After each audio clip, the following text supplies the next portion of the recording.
Ermənistanın qərbə yönəlməsi İrəvan-Moskva münasibətlərində gərginliyi artırıb. Gümrüdəki 102-ci Rusiya hərbi bazasının çıxarılması ehtimalı gündəmdə olsa da, 2044-cü ilə qədər qüvvədə olan müqavilə bu prosesi çətinləşdirir. Ekspertlər hesab edirlər ki, bu baza Ermənistanın müstəqil siyasət yürütməsinə ciddi əngəldir. Paşinyan hökuməti bu asıllıqdan qurtulmaq üçün hansı real addımlara gedə bilər? Sujetdə araşdırmışıq.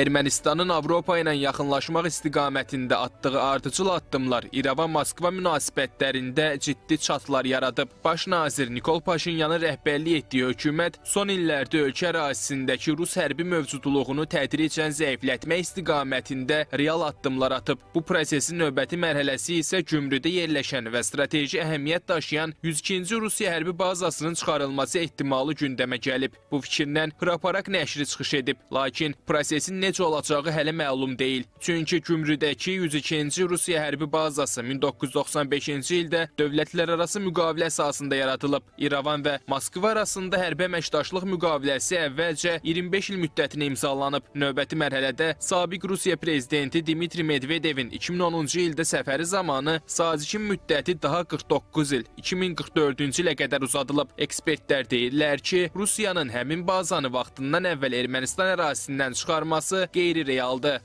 Bu vaxtda Rusiya kəskin etirazını bildirdi. Lavrov rəsmi çıxış edərək bildirdi ki, 2044-cü ilə qədər bizim Ermənistanla müqaviləmiz var və biz ona qədər oradan çıxası deyilik. Yəni bu kontekstdə artıq Paşinyan başa düşür ki, Rusiya, yəni xoşluqla oradan çıxanı deyil.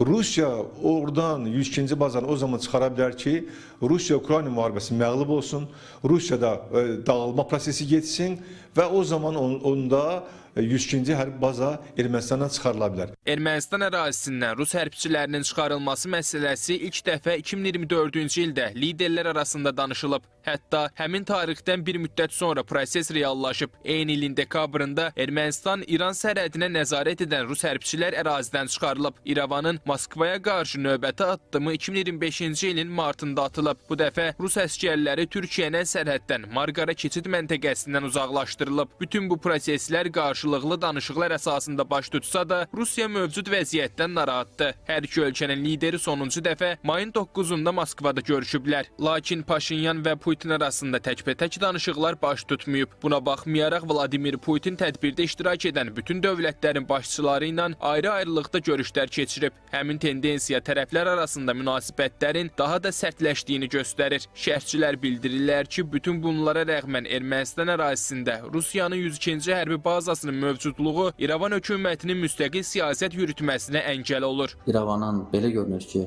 qəti mövqeyi vardır və 102-ci bazanın Ermənistan ərazisində mövcudluğu daxili və xarici siyasətdə Ermənistana manevr etmək imkanlarını vermir, asıllığı daha da genişləndirir və Rusiyanın burada maraqlarının daha geniş həcmdə təmsil olunması kimi dəyərləndirilir. Ermənistan bu asıllıqdan azad olmaq üçün həm də Rusiya bazasından imtina edə bilər, lakin hazırki razılaşma 2044-cü ilə qədər qüvvədədir.